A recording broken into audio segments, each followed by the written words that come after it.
Good day and welcome to Rocket with Chief, conversations to take you places.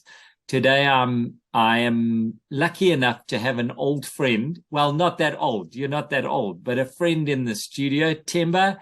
Themba, thank you for joining us. All things HR, people related, and about changing lives.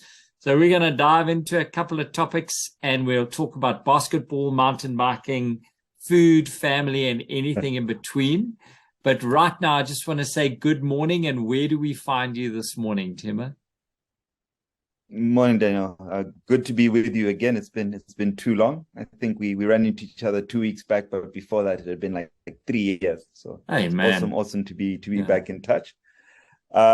This morning finds me at the office, so I've tried to unremote myself for the last year and a bit. So I try to pop in daily and speak to people who aren't related to me during my workday.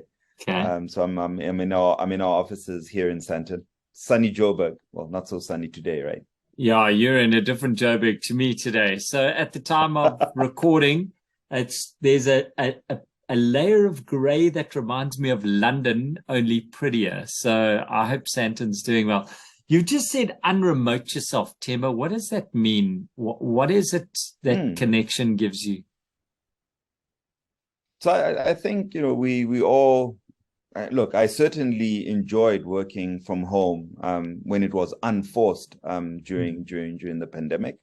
But what I missed, and maybe I shouldn't be admitting this on this call, but I missed driving in my car. I realized that during the pandemic, I listened to 60% less music than I did pre-pandemic. And that's because I used to listen to my music on the way to work and on the way back.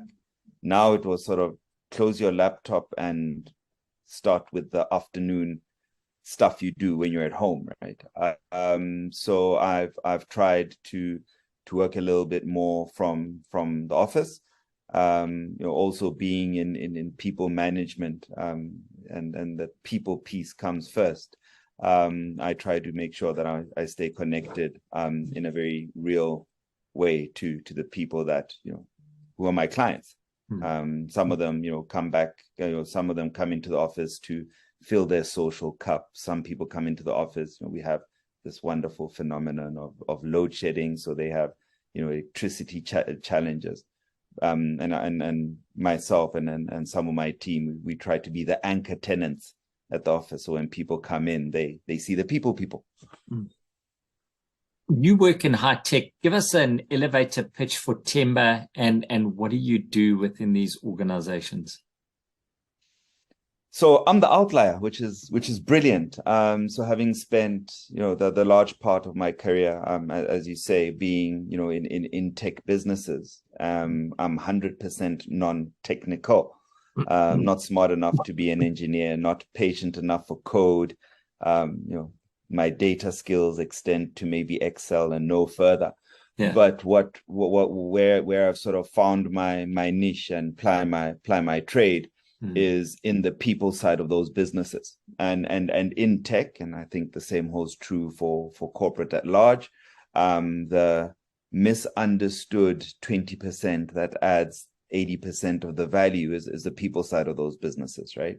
So you can get to grips with racks and routers or even cloud in a matter of days or months, quite quickly, and they're quite fixed. And once you understand them, you understand them. Once they behave, once you've coded them to behave a certain way, they do that all the time. The people, the wetware in an organization, the stuff that sits between people's ears, is a lot more malleable and a lot less predictable. So I've worked in organizations really focusing on that piece. I call it the final frontier in tech, which is the people. And Themba, from an HR perspective, what is a commonly held belief around the HR role in tech, in consulting, that you passionately disagree with? So you'll notice, and even from when we worked together, I've never had HR in my job title. I think the brand equity of the discipline is quite low. for two reasons. A, it's misunderstood, but also it's gone through its own evolution, right? It's gone from being administrative and transactional to tactical and strategic. And for me, that's sort of the journey that I've always tried to infuse. We walk into an organization, and there's an expectation that the people function does stuff for you. So people will abdicate the people things to the people function. I've always pushed back quite hard to say, we're not a do for function, we're a do with function. So if you're going to have an uncomfortable conversation with a direct report, don't come and tell me to have that uncomfortable conversation. Ask me how you should have that conversation. Or at worst, say, Themba, I'd like you in the room. I'm about to discipline a person that's done this, that, and the third. And I just want to make sure that I stay within the parameters of doing the right thing and then doing the right thing for the right reasons. I really like that. That leads me on to the question, are we training our managers to manage and our leaders to lead, or are we hoping that HR takes that function for us? I think in terms of preparation, again, speaking broadly, I think a lot of managers and a lot of leaders see the HR function as a tool to be used. And it, you sort of put something in and you get something out, as opposed to a skill set to leverage in complement and symphony with what it takes to be a leader and a manager. So I mean, and it was a conversation I had this morning. I'm like, if you take the people stuff out of leadership and management, you actually just have a run-of-the-mill rank and file employee. So to outsource and abdicate that function to somebody else doesn't make sense if you are going to lead it that way. Themba, we've got the, in north of the equator, we've got the Great Resignation, which is winding down, winding up. I'm not sure where it's going. In the southern hemisphere, it seems to be, and specifically Africa and South America, it seems to be the great migration in our industry. Our professionals are being poached. I mean, if you look at public sector, nurses, in administrative staff, and teachers, they're being poached north of the border. From an IT perspective, I think we're being pillaged by everybody. What role do you see someone like yourself, a people leader or a human touch? What role do you play in either stopping this or accelerating this? Yeah, Daniel, I think we've come up with new names for demand and supply, right? Great migration and great resignation. Talent will go where talent goes. Your prime predators will always look for prime challenges. Your top sportsmen want to play for winning teams, and it's the same with talent. So to answer a question around what are we doing, or what can we do to stem the flow, right? Because nobody can stop the tide, is to make your environment sticky and attractive to talent, which means that you have to understand at a deep level the reasons why they're leaving and the reasons why they'd stay. I think when you and I last worked together, we had in the organization that we're in, we had two kinds of interviews. We had the exit interview, which everybody's familiar with.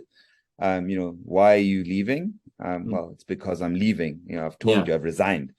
But then there's the stay interview, which is the same questions you ask in an exit interview, but you frame them in the positive. So instead of asking, what are the real reasons for you leaving our beautiful company, you ask, Daniel, what are the three key reasons why you're here? What are the things that excite you about our business? What are the things that don't excite you about our business? How do you feel about going to work on Monday, the Sunday night before?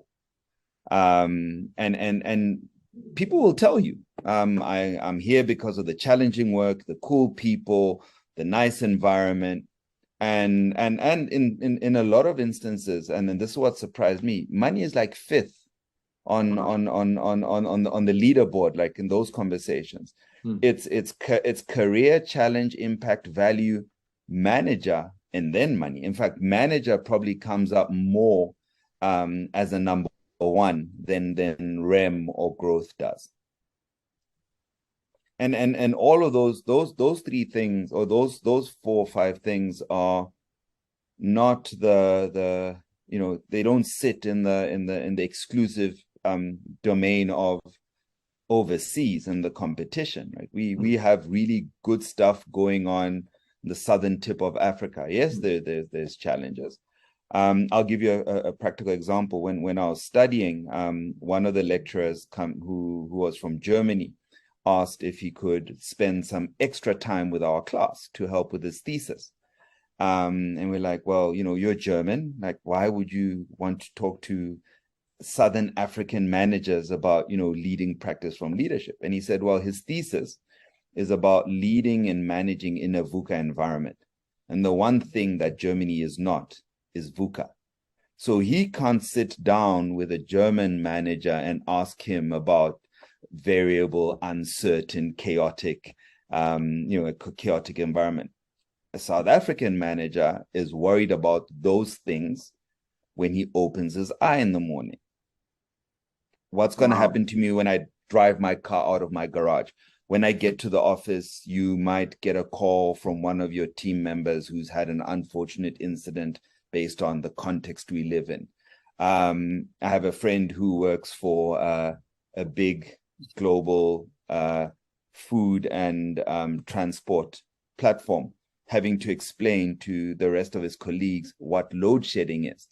And the German manager on the call just couldn't wrap his mind around how you have an electricity utility that switches electricity off to create more electricity, but still charges you for it whilst it's off, right? And those are the things that we have to manage around. So there is to me, it's no surprise that our talent is sought after, because we bob and weave, float and sting in a way that's very, very different to what you have where these people are going. If you had to advise a new crop of, and I'm putting it under the HR banner because that's where I see a lot of your input. If you had to advise what everybody should be stopping or starting to do in your vocation, what would it be? Yeah, stop choking the golden goose. We're holding on to our talent so tight that in some instances they're going, hold on, I actually have to leave before I'm suffocated or stifled. One of the crazy things, and I mean, the movement of talent happens in country as well, right? So we're a small, let me not say small, we're an intimate organization, right? So not, still sort of under 200, 250 employees. We have our talent leaving for the big GSIs. But we are also one of, we also have a really, really strong dedication to building talent. So we take in, and this is something that's been close to my heart for a long time.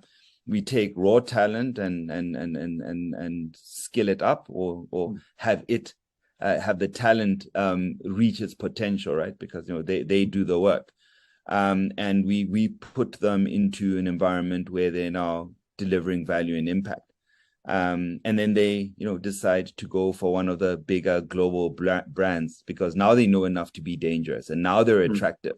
But nobody was looking to hire them when they were doing the Uber night shift or when they'd been in the job market for 3 years. But as soon as they have, a little bit of an edge, you get this competition for talent, right? And do you fight for people with money?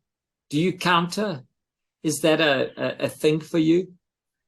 It's not. So I had a conversation like this yesterday, where somebody actually walked in and they had an offer sent to them by a company, and he was quite nervous about speaking to me. And I said, look, in principle, I don't believe in counter offers, because money rarely fixes all the things that you're leaving for. It might fix one, right? But if you're leaving because you don't feel you're remunerated optimally, you're not being given challenging work, and your manager is not a great person. Yeah. If I give you more money, you will enjoy your paycheck the first month. Second month it'll be and third month is like, wait, but hold on, like even the money is not making my manager a nicer person. And then they leave anyway. So when I have those conversations, I talk to them about giving them a fuller context for the decision that they're going to make. So I use my understanding, my experience. If they're going to a place that I've worked before, I'll talk to them about the good, bad, and the ugly in that place.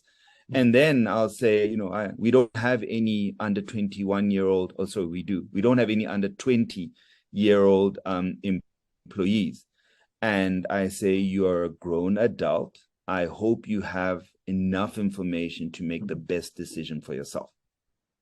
So you're leaving it there with the employee. They must make their decision, and they must understand they're buying or they're buyout. I've heard of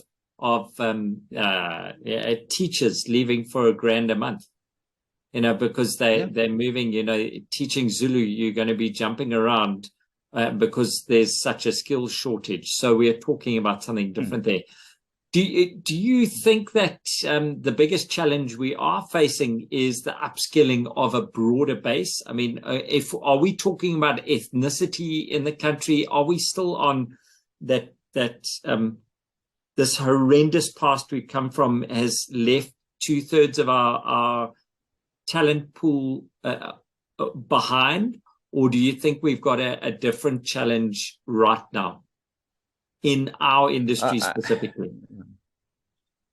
Our industry specifically, I think there's a couple of challenges, right? And we could go back to the context of history, but I'd like to take it from a context of access, our horrible Gini coefficient, and our surging youth numbers.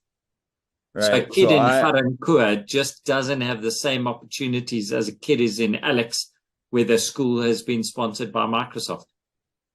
Yeah, and that about sums it up, right? And it goes to the root of all of these things. I mean, we know all the Silicon Valley billionaires sort of grew up in within 500 square kilometers of each other, and mom was the librarian, and there were computers in the library, and they could go in after hours and play with the computers and sort of bring skill up.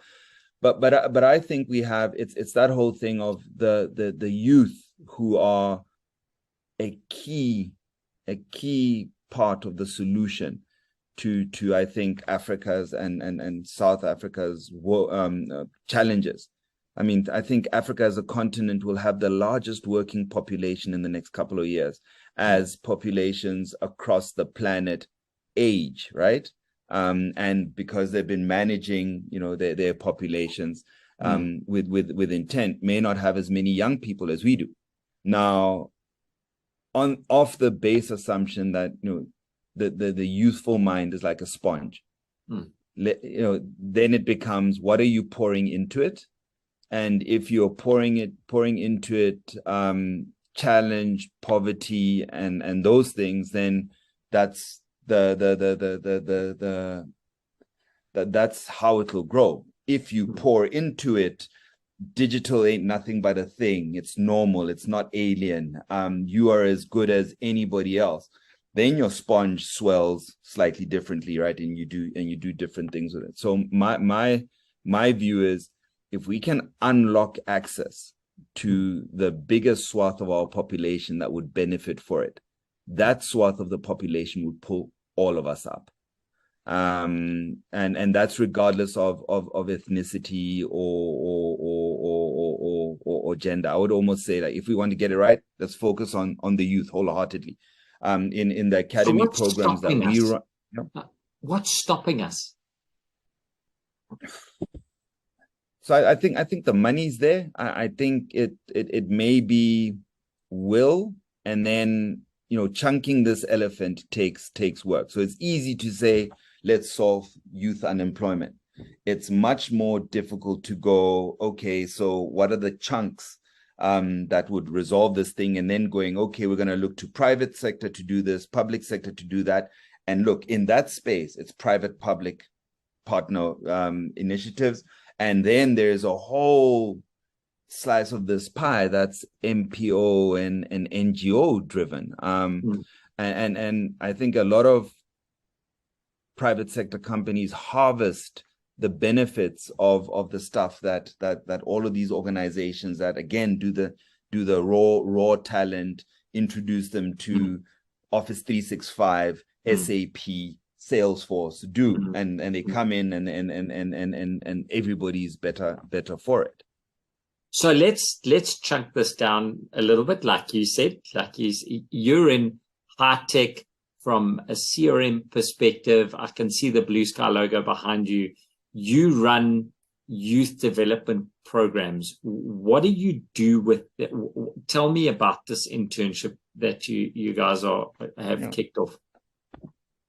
So it's actually as old as the company is, right? So Blue Sky has been around for a couple of years, but when they started off, it was before Salesforce became, an understood and recognized brand.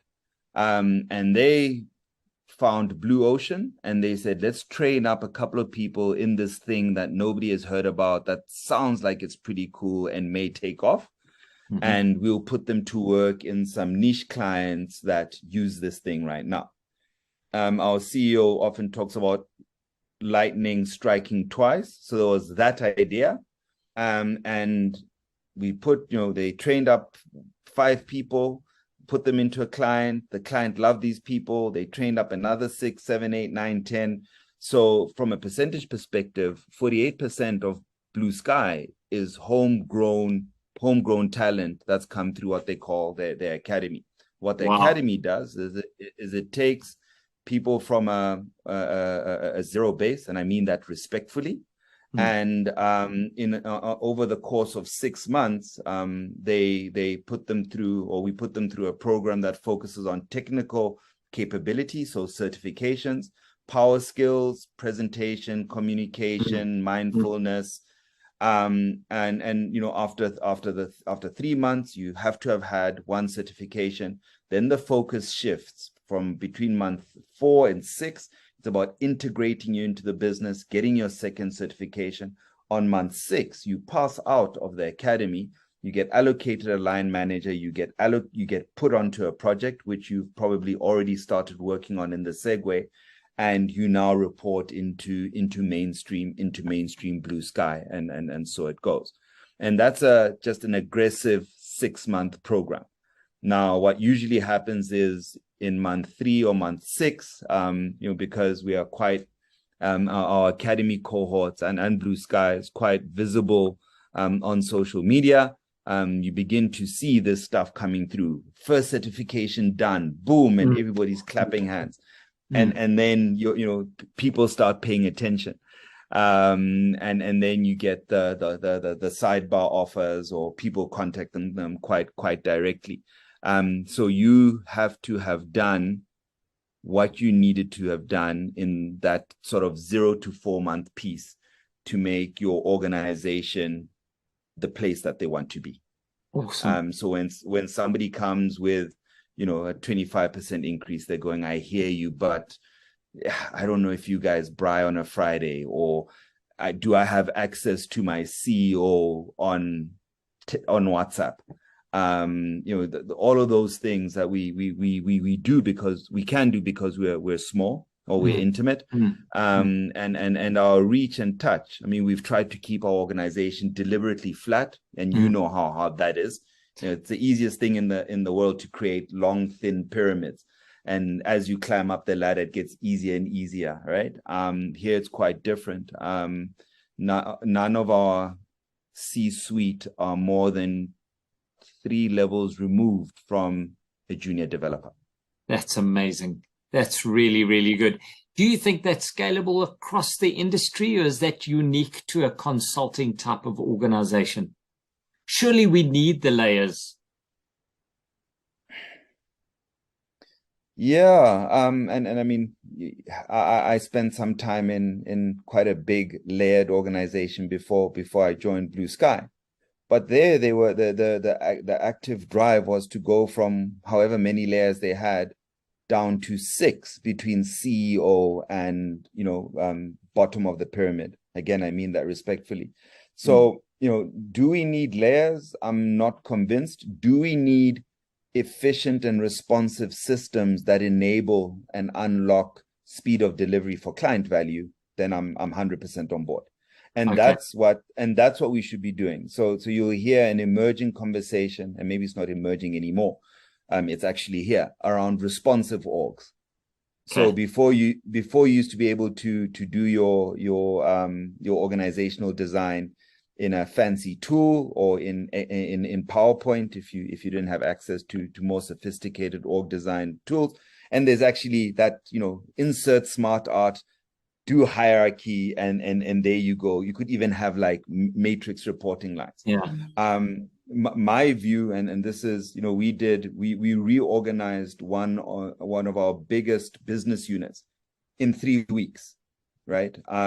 Because we're going, this thing isn't firing the way it should. We are not putting the people that need to be closest to the client where they should be. And instead of, going in and doing, big fanfare, we're doing an org restructure, sat down with the business unit manager and said, look, we can do all of these things without materially changing some of the things that would need you to go through a detailed process. Let's try it. And we did a reorg in 21 days. Wow. And the feedback from the employees in that business unit are, sure, it just seems a little bit easier to do what we need to do now. Awesome. What reading could we do to catch up? What readings should every CIO or CFO do to get more in touch with the org side, in your opinion? There's a book, but there's an even better blog done by a crew that call themselves the Corporate Rebels. Okay. There's some standard classics, HR from the outside in. That's a good read. I follow quite a few people on the socials. There's a guy that does I think his name is Gustavo Razzetti. He does fearless culture. Wow. But more than anything else, I mean, I think it's super important for people in this space to just be plugged in. So the book mean? question. What does plugged in mean? What is plugged into you? Plugged into me is, the what are you reading? What book are you reading right now? Would have been an awesome question maybe 4 years ago, because you'd have a hard copy of a book and you might even have had it signed. Plugged in is, what are people that are pushing the envelope in this space doing? How do you find them? And then how do you keep abreast of the things that they're doing? Brilliant. So I probably spend more time on LinkedIn clicking links than I do reading books now. Yes. I have a library of reference material, but if I want to, if I want to really be cutting edge, I'll have a look at, Josh Bershin's latest posts. Awesome. I love that. Themba, how do you get out of work ruts because you're dealing with a lot of people, and people are messy. It's a messy space. What is your secret to filling your cup? So, you and I once had an Italian CEO, and I came across the Pomodoro method with him, right? Where I now work in 45-minute sprints, and then have 15 minutes open to do something else, whether it's to decompress from the difficult conversation I've just had, or to walk around the office and pick on the kids because they're listening to the wrong kind of hip hop. So that's what I do. I work in 45 minutes sprints, and I'm very, very intentional about shifting gear in those 15 minutes. So if I've had a really, really negative meeting, I use that 15 minutes to re-positive. And then, you know, I'm a lot more disciplined around the time that I'm not contracted to work. So I'm not going to go into, you know, a long pontification on work-life balance, but I think I've become a lot better at work-life integration. I like that. I'm hearing more and more about that work-life integration. It's not a balance. We have our phones, you've got email, you've got stuff that happens all the time, and we've got to be able to juggle these things in order to be happy, functioning dads. Yeah, and you know, you speak about being dads, right? So I picked up this from a parenting workshop that I went to, and then I think it was Nikki Bush who was facilitating, and she said, "Look, I know you're all here because you think you are bad parents, and you know you're not as great as your parents were, but your parents could play Monopoly for 4 hours with you because on the weekend their boss couldn't get a hold of them unless he came to visit." And that was a big no-no. Your boss can reach you at any time, anywhere on the planet, and sometimes even off planet, right? If you work for Mr. Branson. Yes. But she said, find a way to make magic in the moments that you do have. So if you take your kids to school every day, that's maybe 15 minutes times 5, and that adds up to maybe, you know, 3 hours. That's 3 hours of magic that you can use. So what do you do in those 15 minutes that your kids will remember fondly when they're old, and maybe even do with their kids? So the same way we're trying to chase the magic we had with our parents when they were available to us.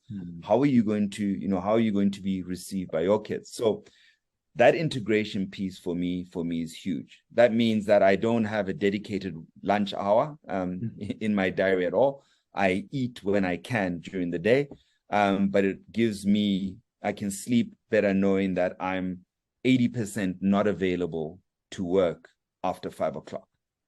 But if one of our guys phones me from North taxi rank and he's just been mugged and his laptop has been taken, I'm in my bakkie and I'm driving to North, and they know that.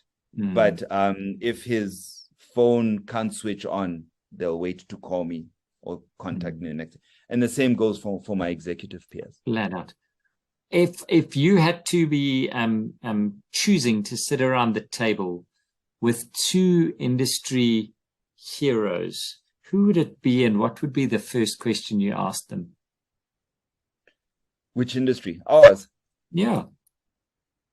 Sure, I was going to go with Van Gogh and Sun Tzu, but you can't. They're gone. They're gone. You can read their stuff and you can look at their pics. Look, I think I'd like to sit down with somebody like Chetonyati. You know, I've been, you know, he's hard to miss in the landscape of you know, captains in the space, and he's not a people management or an HR person, but the ripples that flow from him impact, right? And then the second could possibly be Bonang Mohale.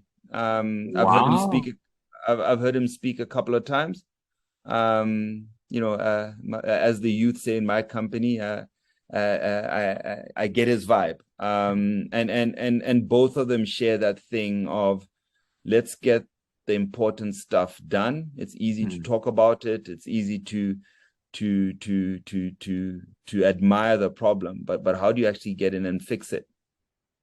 I just want to say that I love the fact that you brought local leaders to the attention. And let me tell you, if I had to answer that question and we were talking around this specific topic, you would be one of them, Themba. I admire what you do there. what gives you hope for our country? As a wrap-up question for you, why do you stay? Why haven't you taken the allure of the 51st states or moved to the land of the Premier League, or why do you stay?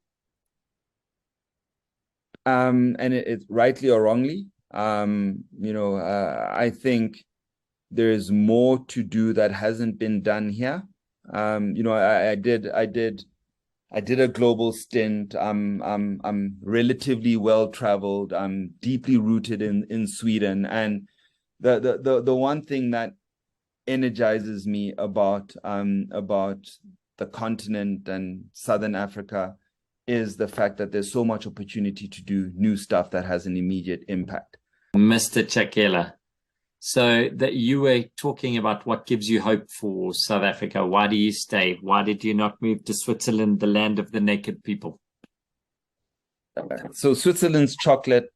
I'm Sweden Vikings, just for street credentials. Street cred, yeah.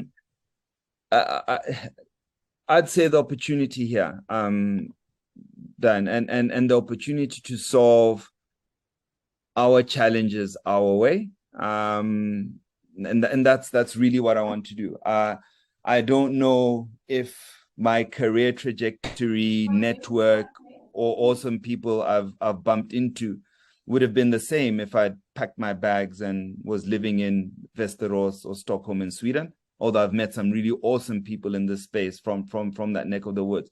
But our ability to directly apply here for immediate response. We did for Youth Day, there was a debate in the office about going to visit one of the schools that we work with. It's a school for individuals with intellectual disabilities in Alex, whether we should go spend the day with them. And I was like, yeah, we spend the day with them. And what do they get? They get to meet Themba in Alex. And I don't know if that moves the dial. I'm not such a big deal. It's, I don't know how we change that. But I said, but our offices are opposite St. David's in Sandton. So I can see Alex from our balcony. So I'm pretty sure somebody in Alex can see our building. So I said to our business, I said, guys, why don't we bring these 30 kids into our office for the day instead? Because they see this Sandton skyline, but I don't know how many of them have been in a building on that skyline. And we are part of the skyline. So we brought them into our office for the day. I told everybody that could come into the office, we're going to have these kids here. We need you to be available to answer questions. Boom, boom, boom. But when they came in and we welcomed them in, I asked them two questions. I said, how many of you have seen this building before? And all of them put their hands up. Then I said, how many of you have been in this building before? None of them put their hands up. And then I asked them the third question, which was, how many of you thought that there are people that look, walk, and talk like you in these buildings? And they were like, yo, we didn't know before today. And that's the kind of and that's the kind of impact, right, that I don't think I could get if we did a similar thing, a little bit further north on a different continent. Clearly you come from a different background to me. In our careers, we're almost the same age. I think you're a little bit younger, better looking by far. What's been the most influential resource in your career, and what was your break? Where did you break into this? Why didn't you become a hip hop artist or a basketball player? Why did you get into the formal sector? So Daniel, I'd say the biggest thing for me, and this is scary, right? And probably not the inspirational thing that people want to hear. It was luck. A healthy dose of luck. It was a healthy dose of luck, and then being in the same orbit as some really, really awesome people. From the start of my working career, in 2000, I've had really great bosses. I've had really great colleagues. and for some reason things just always seemed to link up. I mean, when I got into change management, I just did it thinking, I'm not smart enough to learn this technical thing called SAP, but people have to use SAP, and I'm fairly good at people. So I started doing training and presentations before change management was a thing. In fact, the day I Yahooed change management, because Google didn't exist then, right? Or it might have been InfoSeek. Yeah. It popped up this day. I'm like, that's what I do. That's what I do. And I went to my boss and I said, boss, you know what? I'm a change analyst. And she goes, what does that mean? It means the stuff that I do. And she goes, cool, you can call yourself that. Awesome. And that's how really I cut my teeth. And I think maybe luck plus being absolutely unashamedly dedicated to staying in the people space, because that's where I think my superpower lies, and not trying to they've spoken to you about getting into sales and getting into other areas of the business, and you've stuck true to that.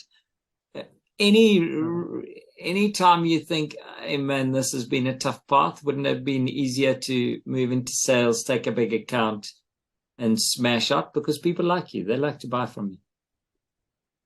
Yeah, maybe once a week, right? So I'm actually doing a little bit of a conversation with our business. We have G&T sessions, and that's because Grant and Themba present. Oh, okay, not a G&T, not as it. No. But what we're going to talk about in the next one is, we love our jobs, right? And he does something very different to what I do. But there's 10% that can weigh on you. And how you keep the balance is you make sure that 10% doesn't become 20, 30, 40, 50, 60, 70, 80, 90, 100% of your job.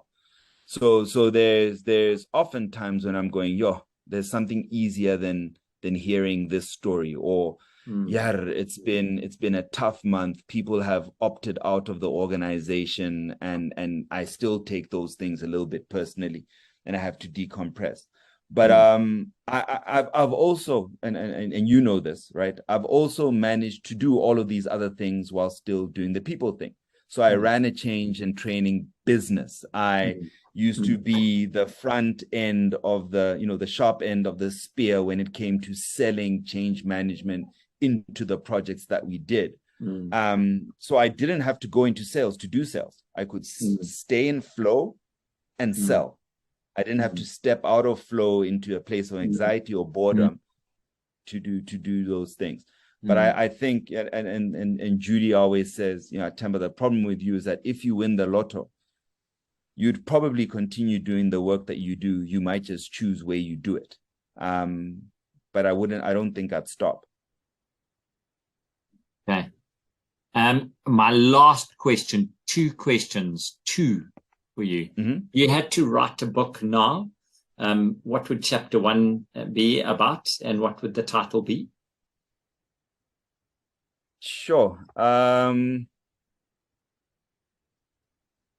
It would have to be, I'll get to the title. It'll have to be something that speaks to my first aeroplane trip, which was 6 years old, 1982. Parents decided that we were moving from Sweden to Lesotho. Wow. And how things, maybe it'll be something as contrived as how it started, how it's going, and we never know where it's gonna end. Yeah. Oh, I like that. And then my last and a half question. Themba, where do people hook up with you that can lead for you? I know you're very open to sharing advice and ideas. Where do people get hold of you? Probably the easiest and most ubiquitous place to find me would be on LinkedIn. I don't have a cool handle like, Agent Change 0007. I'm Themba Chakela on pretty much all my social platforms. Not Chucky. You haven't got the Chucky domain. Have you passed that one behind you? No. Remember, the right to call me Chucky is earned, not Okay. not taken. But I use that as a handle. So, you know, I do my Chucky management Mondays and my Chucky thought Love that. Thursdays. So you do have a handle. You are cool, dude. You are cool. Yeah. So it will probably be LinkedIn for me. I mean, Right. in this space, and you know, email addresses and cell phone numbers often flow out of that conversation. Awesome. Guys, if you are wanting to meet up with someone that's genuine and link, Themba is the man for you. He does promise art to you as well occasionally, which you don't get stuff all about, but we'll get back to that one after this. Themba. Would it break your heart if I pulled it out now? No, yeah, I don't even want to see it. I don't want to see it. I've overstretched my welcome with you. My very last question to you before I wrap up is, what is one question you wish that I'd asked you during our time? If I was a balloon, what color would I be and why? If you're a balloon, what color would you be and why, Themba? Blue, because I'm a boy, and a balloon because I'm buoyant. You're such a chop. I can't believe we've had such a good discussion and you go with that term now with Themba Chakela, a friend and an industry, for me, an industry leader, someone who showed me how to navigate the SI really well, the big companies, never losing your spark, never losing your smile and your love for people. Thank you for giving us a little bit of time. I wish you well. At the time of recording, we're in mid-November, so it'll probably be out in January. Look back on this and just enjoy the experience, and good luck for 2023.